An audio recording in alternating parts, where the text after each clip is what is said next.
Hello friends, welcome back to Prakalya's lifestyles. இந்த வீடியோவில் நான் வீட்டில் எப்படி சிவராத்திரி பூஜை பண்ணினேன், அப்புறம் எங்கள் ஏரியாவில் இருக்கிற சில பெண்களோடு சேர்ந்து கோயிலில் இரவு முழுவதும் கண் விழித்து எப்படி இந்த சிவராத்திரி பூஜையை கொண்டாடணுங்கிறத பற்றியும் இந்த வீடியோவில் பார்க்கலாம்.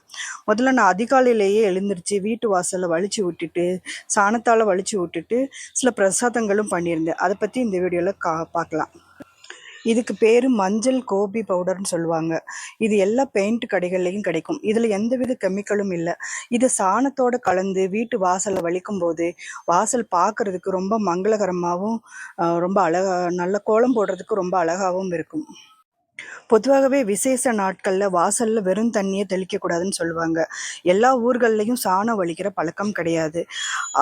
அப்படிப்பட்டவங்க வாசலில் தண்ணி தெளிக்கும் போது அதோடு சேர்ந்து ஒரு ஸ்பூன் மஞ்சள் தூள் கலந்து வாசல் தெளித்தோம்னா வீட்டுக்கு ரொம்ப நல்லது.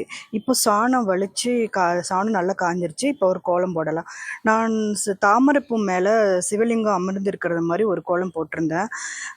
பார்க்குறதுக்கே ரொம்ப நல்லா இருந்தது. 2 பக்கம் 2 தீபமும் போட்டிருந்தேன். பார்க்குறதுக்கே ரொம்ப அழகாக இருந்தது. ஒவ்வொரு வருஷமும் சிவராத்திரி விரதம் இருக்கும்போது உடம்பும் மனசும் ரொம்ப மகிழ்ச்சியாகவும் ரொம்ப ஆரோக்கியமாகவும் இருக்கும். ஒவ்வொரு வருஷமும் இந்த சிவராத்திரி விரதம் முடியும் போது ரொம்ப வருத்தமாக இருக்கும். இந்த விரதம் இருக்க முடியாதவர்கள் நம்ம வீட்டு பக்கத்தில் இருக்கிற கோயிலில் நடக்கும் அபிஷேகங்களுக்கு அபிஷேக பொருட்கள் வாங்கி கொடுக்கலாம். சிறு சிறு அன்னதானங்கள் கொடுக்கலாம். அது கூட இந்த விரதத்துக்கான பலன்களை நமக்கு கொடுக்கும். பெரும்பாலான மக்கள் சிவராத்திரி பூஜை அன்னைக்கு குலதெய்வம் கோயில்களுக்கு போவாங்க. அப்படி போக முடியாதவர்கள், வீட்டிலையே குலதெய்வம் போட்டோ இல்லாதவர்கள் இந்த மாதிரி நம்ம சிவராத்திரி அன்னைக்கு நம்ம குலதெய்வத்தை வீட்டுக்கு வர வைக்கலாம். எங்கள் வீட்டு வழக்கப்படி குலதெய்வம் ஃபோட்டோ வச்சு கும்பிடுற பழக்கம் இல்லை. அதனால் நான் என்ன பண்ணேன்னா, குலதெய்வத்தை மனசில் நினச்சி மஞ்சளை நல்லா செவத்தில் தடவி அதுக்கு சந்தன குங்குமம் எல்லாம் வச்சு அது குலதெய்வமாக நினச்சி பிரசாதங்கள் படைச்சி பூஜை பண்ணணும். நம்ம எங்கே இருந்தாலும் எவ்வளோ தூரத்தில் இருந்தாலும் இந்த பூஜையை அவர் நம்ம குலதெய்வம் ஏற்றுக்கிட்டு அதுக்கான முழு பலனும் கொடுப்பாருங்கிறது என்னோட நம்பிக்கை.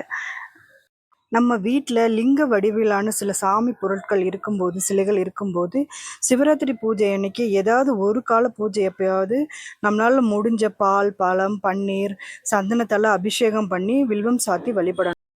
அட்லீஸ்ட் ஒரு வில்வமாவது நம்ம வீட்டில் இருக்கிற சிவபெருமான் சாமி படங்களுக்கு ஒரு வில்வமாவது சாத்தணும். நான் பிரசாதமாக பச்சை பயிறு வேக வச்சு வச்சுருக்கிறேன்.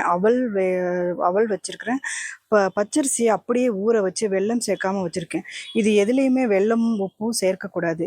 பூஜையெல்லாம் முடிஞ்ச பின்னாடி தான் நமக்கு வேணும்னா வெல்லம் உப்பு சேர்த்து சாப்பிட்டுக்கலாம்.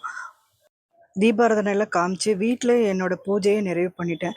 இப்போ நான் வீட்டு பக்கத்தில் இருக்கிற ஒரு அம்மன் கோயிலில் இரவு முழுவதும் கண் விழித்து சிவராத்திரி விரதம் இருக்கிறதுக்காக நான் அங்கே போகிறேன். ஒவ்வொரு வருடமும் சிவராத்திரி, வைகுண்ட ஏகாதசி பூஜையின் போது எங்கள் ஏரியாவில் இருக்கிற சில பெண்களை குறிப்பாக ஒன்று சேர்த்து, இதை நான் வீடியோக்காக சொல்லலை, நான் தான் அந்த பெண்களெல்லாம் ஒன்று சேர்த்து எங்கள் வீட்டில் இருந்து தான் என் பூஜைக்கு தேவையான பொருட்கள், அவங்களுக்கு நைட்லாம் கண் முழிச்சிருக்கும் போது சுக்கு காப்பி, ஜூஸ் இதெல்லாம் எடுத்துகிட்டு போவேன். அது அம்மன் கோயில். அங்கே லிங்க வடிவிலான சிலைகள் இல்லை. அதனால் அங்கே 4 கால பூஜையோ அபிஷேகங்களோ எதுவுமே நடக்காது. நாங்கள் எப்படி அந்த இரவு முழுவதும் கண் முழித்து அந்த இரவை நாங்கள் முறையாக பயன்படுத்தணும்னு யோசித்து எங்களுக்கு தெரிஞ்ச சிவபெருமான் பாடல்கள் பாடுவோம். சிவபுராணம் படிப்போம். ஒவ்வொரு சிவன் கோயில்களை பற்றின கதைகள் அவங்கவுங்களுக்கு தெரிஞ்ச கதைகள் எல்லாம் சொல்லுவாங்க. அங்கே போகிறதுனால என்ன பலன்கள் அதை பற்றியெல்லாம் சொல்லுவாங்க. அப்புறம் கும்மி அடிப்போம். பாடல்கள் நல்லா பாடுவோம். வயசானவங்க இருந்தால் நல்லா பாட்டெல்லாம் பாடுவாங்க.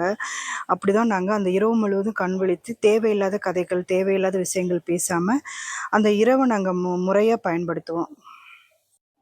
மகிழ்ச்சியாக கைதட்டிக்கிட்டே கும்மி பாடல்களை பாடிட்டு கும்மி அடிக்கிறதுனால நைட் ஃபுல்லாக தூக்கமும் வராது, உடம்பும் ரொம்ப ஆரோக்கியமாக இருக்கும். அடுத்த வருடம் நீங்களும் இதே மாதிரி இந்த விரதத்தை இருந்து பாருங்கள். உங்களுக்கு நினச்சதெல்லாம் நடக்கும். தென்னாட்டுடைய சிவனையை போற்றி, எந்நாட்டவருக்கும் இறைவா போற்றி. ஓம் ஓம் நமச்சிவாயா. உங்களால் முடிஞ்சால் பக்கத்தில் இருக்கிற சிவன் கோயில்களுக்கு போயிட்டு வாங்க சிவராத்திரி பூஜையின் போது. ஃப்ரெண்ட்ஸ், இந்த வீடியோ உங்களுக்கு ரொம்ப பிடிச்சிருந்தா லைக் பண்ணி சப்ஸ்கிரைப் பண்ணுங்கள். கமெண்ட்ஸில் உங்களுடைய கருத்துக்களை தெரிவிங்க.